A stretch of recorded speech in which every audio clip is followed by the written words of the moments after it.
Hello everyone, सब लोग कैसे हो यार? आई होप अच्छे ही होंगे। तो आज मैं एक नया सीरीज़ शुरू करने वाला हूँ और ये इस सीरीज़ का पहला वीडियो है और सीरीज़ का टॉपिक है सेंटर ऑफ मास। यार तो आई होप आपको ये सारे वीडियोस पसंद आएंगे।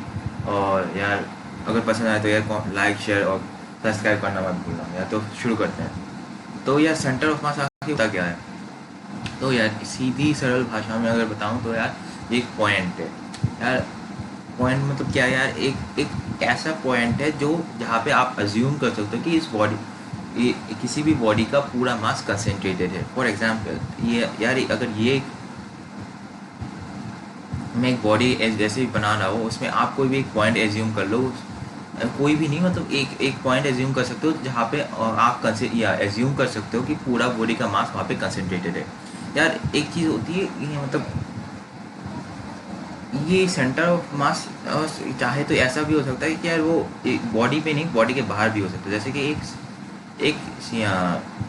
एक सर्किल के केस में, रिंग के केस में वो कुछ बीच में होता है और जो रिंग और वो बिल्कुल बॉडी के बाहर होता है सेंटर ऑफ मास। तो यार ऐसा कुछ नहीं है कि बॉडी के ऊपर ही लाई करना चाहिए, ऐसा भी बाहर भी हो सकता है। तो यार सेंटर ऑफ मास की पहले ये बात यहाँ और एक चीज़ आती है कि ज़रूरत के ऊपर ही। यार जो न्यूटन्स के जो लॉज थे ना, वो 3 लॉज, यार वो सारे सारे पॉइंट ऑब्जेक्ट्स के लिए होते थे। जो मतलब यार उन उसमें सारे एजम्पशंस थे कि वो सारी चीज़ें पॉइंट ऑब्जेक्ट हो। और दुनिया में जितनी भी चीज़ें हम देख रहे हैं वो सारे फैली हुई चीज़ें हैं। चाहे आप खुद को कंसिडर कर लो या फिर ये बोर्ड को कंसिडर कर लो, ये 2D सर्फेसेस है। या फिर ऐसा भी हो सकता है यार जितने भी चीज़ें देख रहे हो वो सारी ज़्यादातर चीज़ें वो भाई फैली हुई चीज़ें हैं। यार एटलीस्ट 1D तो होगी होगी। जैसे कि एक रॉड, वो एक 1D चीज़ है। तो यार ऐसे कि ऐसी चीज़ों में अगर हमें न्यूटन के लॉज अप्लाई करना है तो हमें यार तो साइंटिस्ट ने ना ये नया कॉन्सेप्ट ला के खड़ा कर दिया कि सेंटर ऑफ मास कॉन्सेप्ट, ताकि ये इस फैली हुई चीज़ों पर भी न्यूटन लॉज अप्लाई कर सके। तो सीधी सरल भाषा में अगर बोलना है तो center of mass is a point और you can assume that the whole या mass of the body is concentrated. ठीक है यार। तो अभी यार इसका और एक चीज़ आती है कि इसका फॉर्मूला क्या है। तो अगर इसका फॉर्मूला लिखना तो यार ये कुछ ऐसे आता है कि summation of MI RI by summation of MI। यार ये इसका फॉर्मूला है। तो पर यार एक पर इसके ये फॉर्मूला तो ठीक है यार, हम थोड़ा बहुत इसे एक्सप्लेन कर दूंगा मैं। पर इससे पहले और भी चीज़ें हैं यार। जैसे आप कोई भी सब्ज़ी बनाते हो तो यार उसके पहले आपको काफ़ी सारे प्रिपरेशंस पे इनिशियल प्रिपरेशंस करनी पड़ती हैं। तो सिमिलरली सेंटर ऑफ मास निकालने से पहले भी आपको वो कुछ प्रिपरेशंस करनी पड़ती है। जैसे कि यार सब्ज़ी, जैसे हम सब्ज़ी बनाते हैं पहले यार, पहले सब्जियों को धोते हैं, उसके बाद उसको उसको काटते हैं, मसाला प्रिपरेशन करते हैं, तो उसके बाद हम जाके यार स्टोव या कोई भी यार इंडक्शन कुकर, इंडक्शन या फिर स्टोव यार जहाँ भी बिठा ये हीट करके उसके बाद खाना बनाते हैं। तो यार सिमिलरली इसका भी, इसके लिए भी इनिशियल प्रिपरेशन थोड़ा करना पड़ता है। तो यार तो उसको उस इनिशियल प्रिपरेशन को मैं एक स्टेप्स के फॉर्म में मैं आपको दिखाऊंगा कि ये स्टेप्स आपको फॉलो करने हैं, ताकि आप जो है कि आप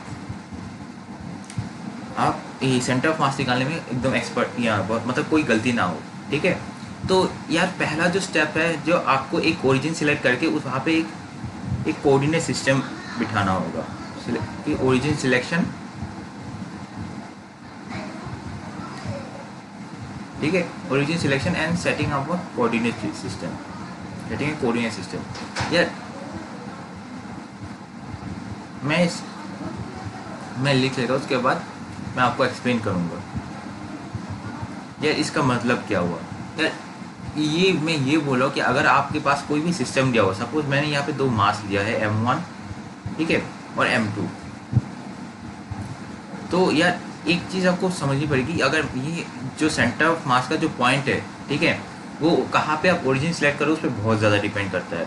आप चाहे तो मतलब कहीं भी सिलेक्ट कर सकते हो। वैसे अगर क्वेश्चन दिया हुआ है उस पर ऑलरेडी दिया हुआ है वो ओरिजिन, तो यार वो मतलब ऑलरेडी कोऑर्डिनेट सिस्टम सेट कर दिया गया है, वो तो अलग बात है।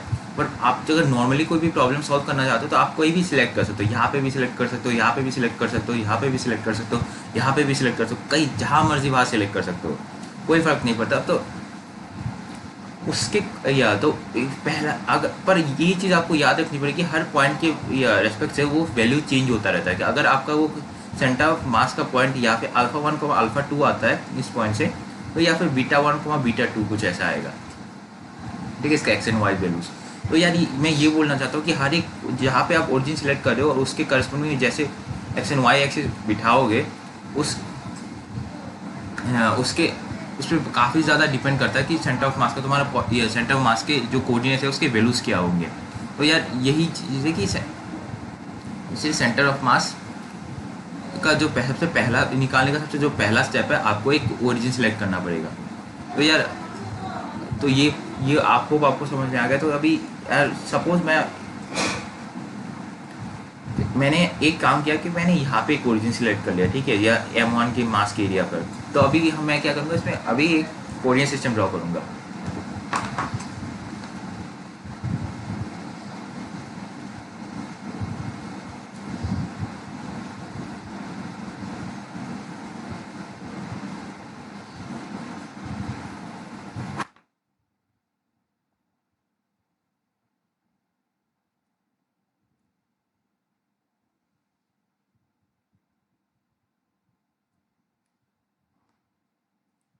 तो ये मैंने अपना कोऑर्डिनेट सिस्टम सेलेक्ट कर दिया और यहाँ पे मैंने बोल रहा हूँ कि ये दोनों का डिस्टेंस कुछ ए है, ठीक है, दिया हुआ है। तो यार अभी सेकंड स्टेप क्या होगा कि ऐसे चीज़ों में निकालने के लिए सेकंड स्टेप हमारा ये होगा कि भाई हमें जो है हर मास का जो है कोऑर्डिनेट वो हमें लिख लेना है उसके नीचे, ठीक है। तो तो सेकंड स्टेप होगा write down coordinates of each mass, ठीक है। ये अगर हमें कोई भी मतलब डिस्क्रीट, ये सारे याद रखना थोड़ा डिस्क्रीट के केस में, ठीक है। ये ये सारे डिस्क्रीट केस में ये वाला कंडीशन हमेशा सेटिस्फाई रहेगा, पर ये वाला जो है वो थोड़ा डिस्क्रीट के केस में होगा। ये डिस्क्रीट के केस में, अब जब आप कंटिन्यूस के केस में कंटिन्यूस बॉडी के सिस्टम में को काम करोगे वो थोड़ा अलग होगा, वैसे हम डिस्कशन करेंगे। तो यार हमें क्या करना है कि हमें कोऑर्डिनेट्स ऑफ ईच मास ऐसे लिख लेना है। फॉर एग्जांपल यहाँ पे इसका जो कोऑर्डिनेट्स क्या होगा, बिकॉज ये ओरिजिन पे ये 0,0 में होगा और ये बिकॉज ए डिस्टेंस दूर है तो A,0, तो ठीक है। तो यार दूसरी स्टेप भी कर ली, उसके बाद हमें तीसरे स्टेप में जो है हमें फॉर्मूला अप्लाई करना पड़ेगा। तो यार आप देख रहे हो कि अप्लाई फॉर्मूला, तो ये जो सेंटर ऑफ मास निकालने से पहले आपको ये सारे चीज़ें आपको पहले कर लेनी होगी, ठीक है। ये सारे प्री रिक्विजिट्स है ये आप। तो अभी हम देखो ना कैसे फॉर्मूला कैसे मैं निकालता हूँ, क्योंकि ये देखो ये सपोज ये M1 मास है, हमें फॉर्मूला से ये सारे वैल्यूज निकाले, राइट। M1 का पोजीशन वेक्टर क्या होगा, ठीक है, ये 0,0 में है तो इसका position vector 0i cap 0j cap होगा।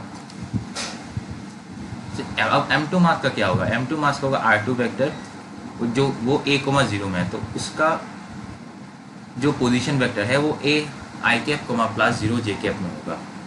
तो ये अच्छी बात है। तो अभी यार हमें उसके सेंटर ऑफ मास को कैलकुलेट करना है, ठीक है, राइट। तो वो कैसे करेंगे, तो बस अभी बस सिंपल फार्मूला लगा दो, this summation of mi ri vector by summation of mi। और अभी यार एक चीज़ होती है कि mi 1 से 2 तक जा रहा है बिकॉज या फिर 2 ही मास है, ठीक है। तो अभी हम क्या करेंगे कि इसको बस खोल देंगे।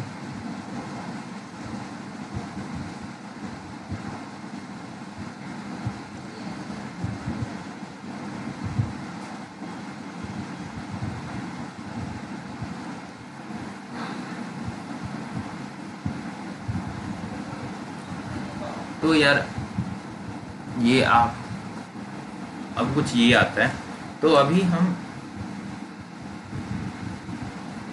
नीचे जा चलते हैं।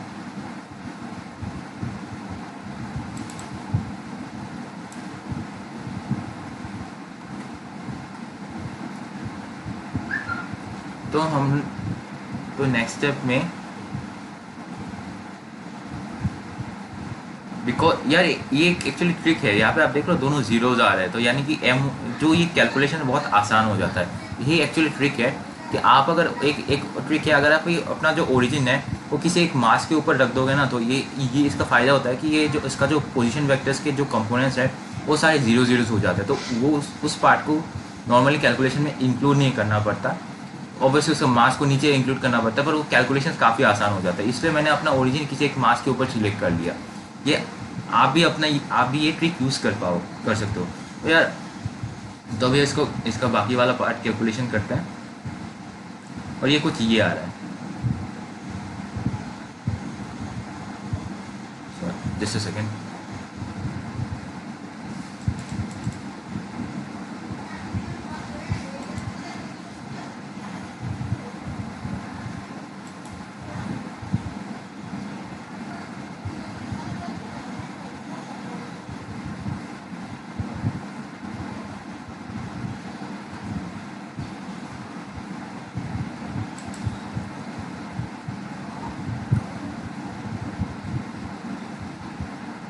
तो कुछ ये फॉर्म में आ रहा है यार, हम ये तो हम ये देख पा रहे यार, हमें कुछ ये देखने को मिल रहा है कि यार देखो इसमें एक एक्चुअली कमाल की चीज़ है। ये आप ये देख सकते हो कि बिकॉज ये M1 मास और M2 मास सारे एक्स एक्सिस में लाई करे, ऊपर में कोई मास है नहीं उसका, ठीक है, मतलब उसका ऊपर की तरफ कोई कंपोनेंट है नहीं, तो इसलिए जो ये इसके जो रियल सेंटर ऑफ मास का भी ऊपर की तरफ मतलब वाई एक्सिस की तरफ कोई कंपोनेंट नहीं है, उसका सिर्फ जीरो जे कैप है। तो इसमें और पर एक्स एक्सिस की तरफ एक वो सारे एक्स एक्सिस में लाई करे उसका सेंटर ऑफ मास। और एक चीज़ देखना तो यार M2 by M1 plus M2, ठीक है, इज लेस देन 1, ठीक है, लेस देन 1, तो इसलिए हम ये बोल सकते हैं जो सेंटर ऑफ मास होगा वो कुछ इसके बीच में लाई करेगा, कुछ ये इस पॉइंट पे, ठीक है यार। तो ये कुछ हमें कुछ बता रहा है यार, एक काफ़ी कुछ इंटरेस्टिंग चीज़ें बता रहा है, तो यार ओके मैं चलो यार वो क्या बता रहा है मैं थोड़ा देख हम तो देखते हैं अभी यार। हाँ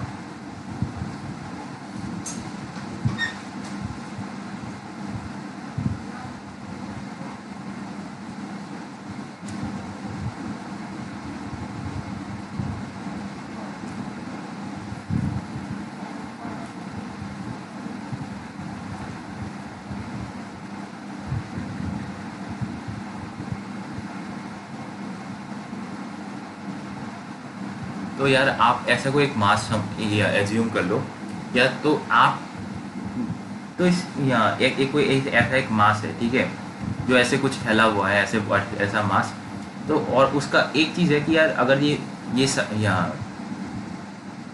उसके यहाँ अगर सपोज ये बॉडी के स्ट्रक्चर के ऊपर डिपेंड करता है कि अगर से ये लाइन मास हो सकता है ये, या फिर ये वॉल्यूमेट्रिक या मास हो सकता है, या फिर या सरफेस मास हो सकता है। उस केस में अगर ये इनमें से जो भी है वो अगर कांस्टेंट हो, तो अगर ये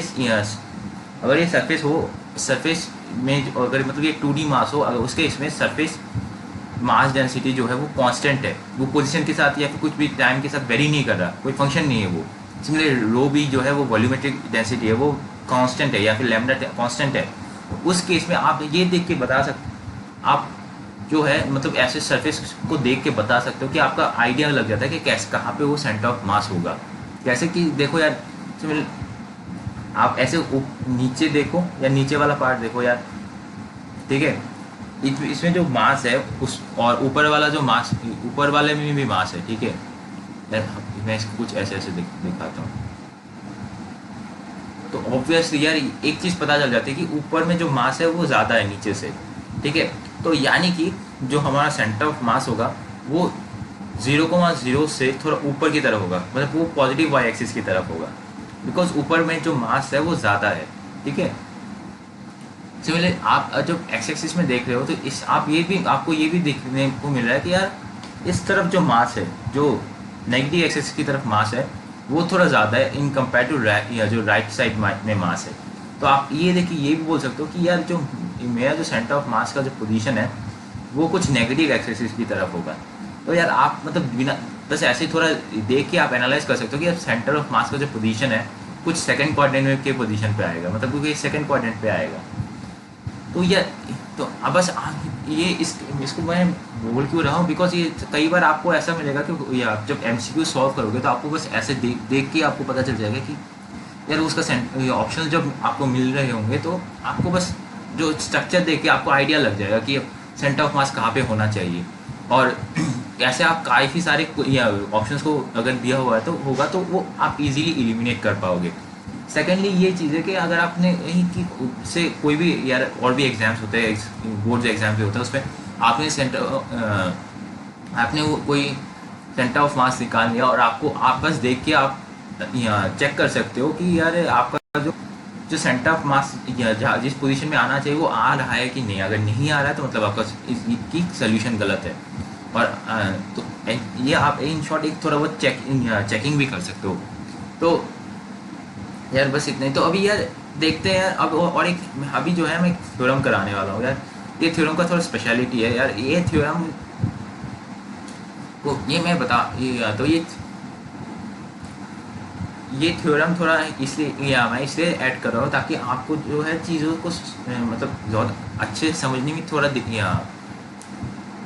यार कुछ कॉम्प्लेक्स सिस्टम को थोड़ा आप इजीली इसको समझ पाओगे कि यार ऐसे ये सब हो क्यों रहा है। सपोज आपके पास कोई मास सिस्टम दिया हुआ है, ठीक है, ऐसे अलग अलग मास ऐसे मिला के कुछ एक सिस्टम बनता है, ठीक है। तो ये मैंने सिस्टम 1 बोल दिया। ऐसे अलग अलग हमने अलग अलग सिस्टम बनाया, S1 S2 S3 S4, ठीक है।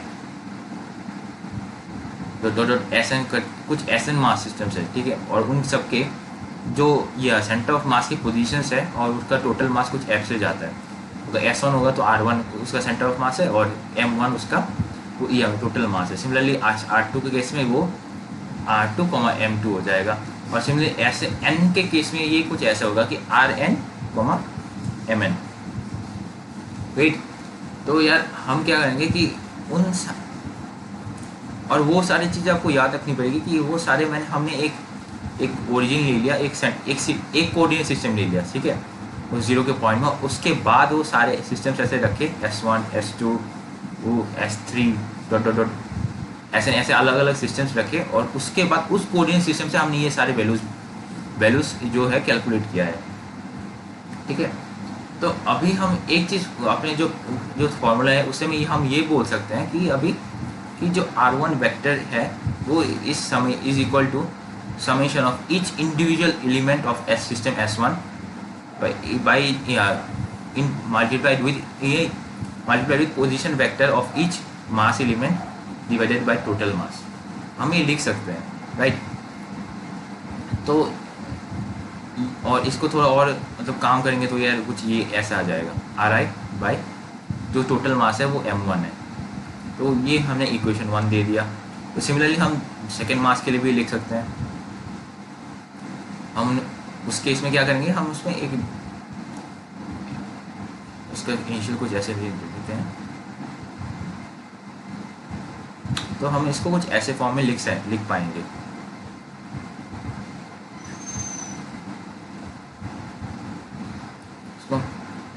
तो सिमिलरली यार हम क्या कर सकते हैं, हम एक Rn के केस में कुछ ऐसे लिख देंगे, Rn का भी ऐसे लिख सकते हैं, ठीक।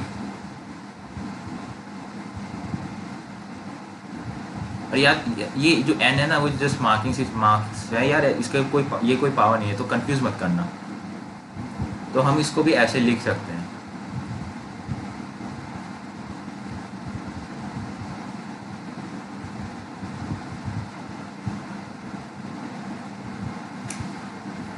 और ये इक्वेशन नंबर n होगा। तो यार हम क्या करेंगे, अभी हम क्या कर तो ये हमने ये लिख लिया। तो हमें ढूंढना क्या है, हमें ये पूछा जा रहा है कि हमको कि अगर हम ये सारे सिस्टम्स मिला दें, ठीक है, ये सारे सिस्टम्स हमने एक साथ कर लिया और हम पूछ रहे हैं कि इन सबको अगर सारे मासेस मतलब उनको कोई पोजीशन चेंज नहीं किया, अगर बोले कि उन सबको मिला दे तो उसका सेंटर ऑफ मास का कोऑर्डिनेट क्या आएगा। ठीक है, हमारा क्वेश्चन ये है। तो यार वो कैसे निकालेंगे, तो हमें, तो यार हम एक चीज़, हम जो फॉर्मूले से हमें पता गया है, कि जो हमें फॉर्मूला ऑलरेडी बताया गया है, वो कुछ ऐसे, उसको उसमें कुछ ऐसे जाता है कि हम सारे मासेस को, उनके पोजीशन को ऐसे सम करेंगे, तो सेकेंड सिस्टम का भी ऐसे ही सम करना पड़ेगा, डॉट डॉट डॉट डॉट।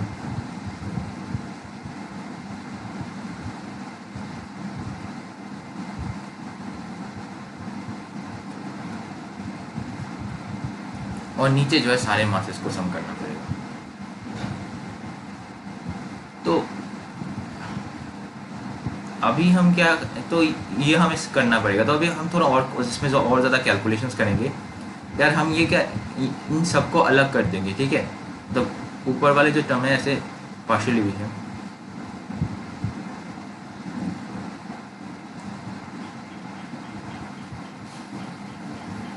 मैं क्या करता हूँ कि ये सारे जो मासेस, ये जो सारे जो मासेस हैं उनके सम को मैं एम, कैपिटल एम कंसिडर कर लेता हूँ। ठीक है, तो तो ये सारे,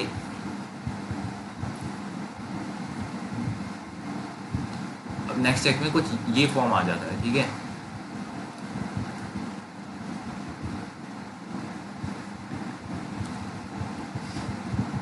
तो हम इस नेक्स्ट स्टेप में क्या करेंगे, ऊपर नीचे से, या सिस्टम वन के मास से, फर्स्ट केस में सिस्टम वन के मास से हम ऊपर नीचे डिवाइड करेंगे, सेकेंड केस में सिस्टम टू के मास से ऊपर नीचे डिवाइड करेंगे। सिमिलरली nth वाले केस में हम n मास से, जो mn मास है उसको हम ऊपर नीचे डिवाइड।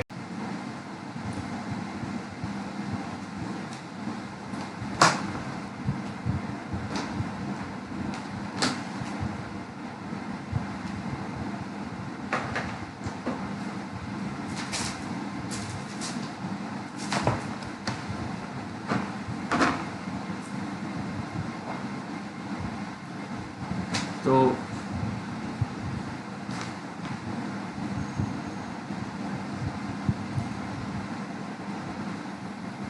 ये कुछ ऐसा फॉर्म आ जाएगा।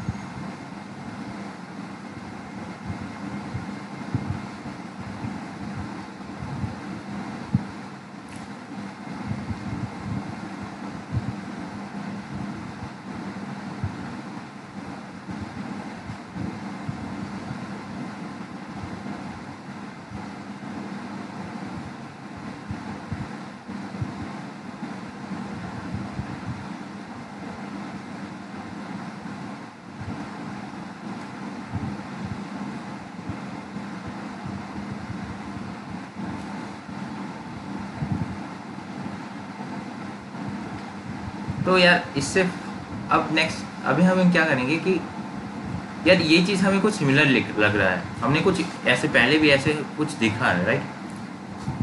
तो वो क्या है कि हमने ये देखो यार, हमने कुछ इक्वेशंस पहले ऐसे मार्क किए थे 1 2 3 करके, वो उनसे सब मैच कर रहा है ये। तो अभी हम क्या करेंगे कि इन सबको वहाँ पे सब्स्टिट्यूट कर देंगे, और या ये m1 मास जो है हम ऊपर ऐसे मल्टीप्लाई कर देंगे और नीचे m आ जाएगा उसके बाद। आई होप आप लोग देख पा रहे हो कि हम कहाँ जा रहे हैं।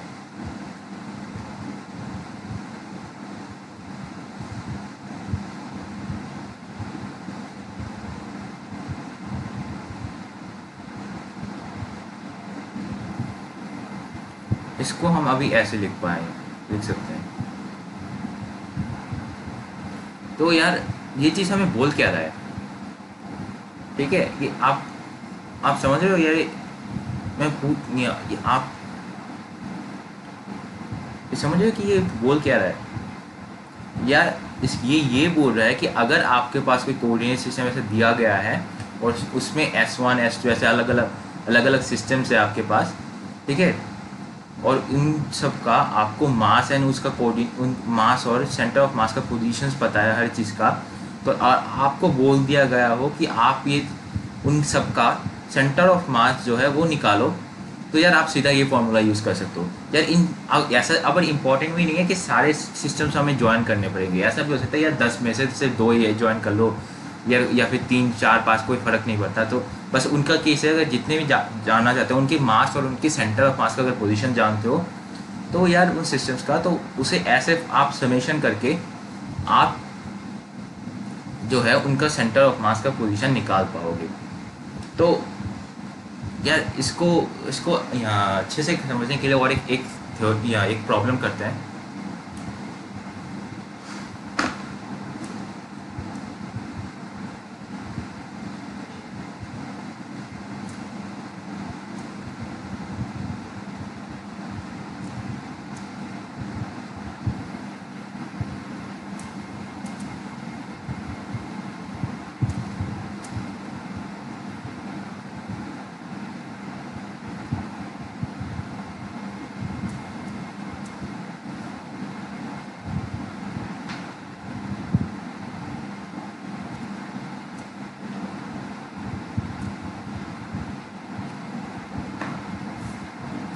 तो यार सपोज करो कि या तुम्हारे पास और एक ऐसा कोई स्ट्रक्चर दिया गया है, ठीक है।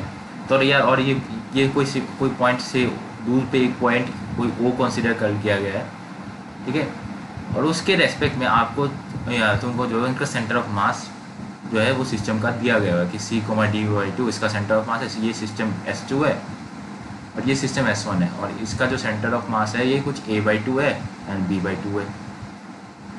इसका मास है जो M1 है, इसका मास जो है वो M2 है। पर अब ये आपको पूछ रहा है कि ये जो सिस्टम ऑफ S1 और S2 का जो अगर सम करके जो मतलब उन दोनों को मिला के उसका सेंटर ऑफ मास क्या होगा, ये कैसे निकालोगे? तो तुम लोग पहले थोड़ा कोशिश कर लो, उसके बाद मैं बता दूंगा।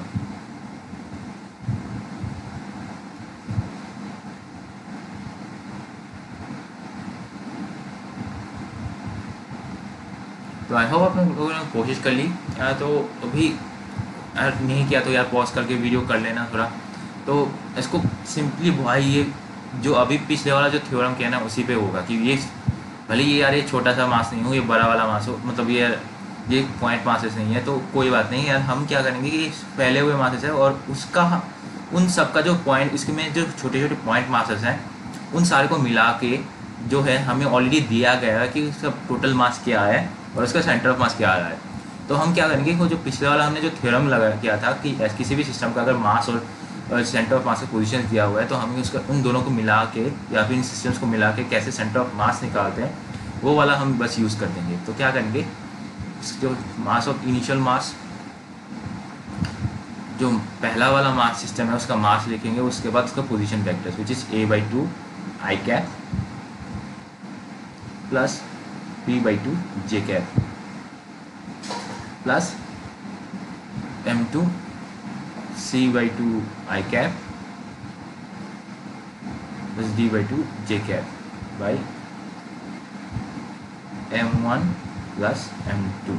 यार इसी को बस हमें कैलकुलेशन यही है यार घुमा फिरा के। पर आप और एक चीज़ आपको याद रखनी पड़ेगी कि ये बहुत इंपॉर्टेंट है कि ये दोनों वैल्यूज़ एक ही ओरिजिन के रेस्पेक्ट में दिया गया हो। ऐसा नहीं अगर भाई कोई अलग मतलब यार इसके लिए कोई अलग चूज़ कर लिया और या कोऑर्डिनेट सिस्टम से उसका इसके कोऑर्डिनेट्स दे दिया और इसका कोई और एक कोऑर्डिनेट सिस्टम से उसका भी कोऑर्डिनेट दे दिया, तो यार ऐसा करना पड़ेगा कि आपको या फिर आपको से उन दोनों में से आपको एक कोऑर्डिनेट चूज़ करना पड़ेगा। जैसे आप मैंने पहले एक किसी ने क्या किया कि इसको एक कोऑर्डिनेट कंसीडर करके यहाँ पे कोऑर्डिनेट सिस्टम बैठा के कि यार उसने ये वाला पॉइंट जो है बोला कि ये वाला पॉइंट हमारा सेंटर ऑफ मास है। और इस सिस्टम के लिए क्या क्या दूसरा कोऑर्डिनेट सिस्टम बिठाया यहाँ पे और उसके बाद बोला कि ये वाला पॉइंट उस पॉइंट पे हमारा सेंटर ऑफ मास है आ रहा है। और हम उस टाइम पे जो हमारे कोऑर्डिनेट्स मिले थे वो सब C-2, D-2 आ रहा है। और यहाँ पे जो और ये जो कोऑर्डिनेट वहाँ उस टाइम वहाँ पे जो कोऑर्डिनेट आ रहा है वो A-2, B-2 आ रहा है, ठीक है। तो हमें क्या करना होगा कि हमें भाई ये वाला कोऑर्डिनेट या फिर ये वाला कोऑर्डिनेट या फिर कोई भी कोऑर्डिनेट चूज़ करो, एक कोऑर्डिनेट चूज़ करके हमें वो सारे वैल्यूज़ एक कोऑर्डिनेट में एक सिस्टम में लाना है। और उसके मतलब इस वैल्यू को भी एक कोऑर्डिनेट सिस्टम चूज़ करके उसमें उस सिस्टम के रेस्पेक्ट में वो वैल्यू कितना आ रहा है वो हमें जानना पड़ेगा या निकालना पड़ेगा। सिमिलरली इसका वैल्यू कौन सा क्या आ रहा है वो निकालना पड़ेगा, उसके बाद हम फॉर्मूला लगाएंगे। या तो आई होप आपको ये समझ में आ गया। तो यार समझ में आ गया तो यार या आपको वीडियो पसंद आया तो यार प्लीज़ लाइक ठोक देना यार, और सब्सक्राइब करना मत भूलना। और मैं यार ऐसे काफ़ी सारी यार और काफ़ी मतलब बहुत सारे प्रॉब्लम भी करेंगे यार उसके बाद, और काफ़ी सारी चीज़ें बहुत अच्छे से डेप्थ से जानेंगे, तो यार तो सपोर्ट करना, ठीक है, एंड बाय, थैंक्स।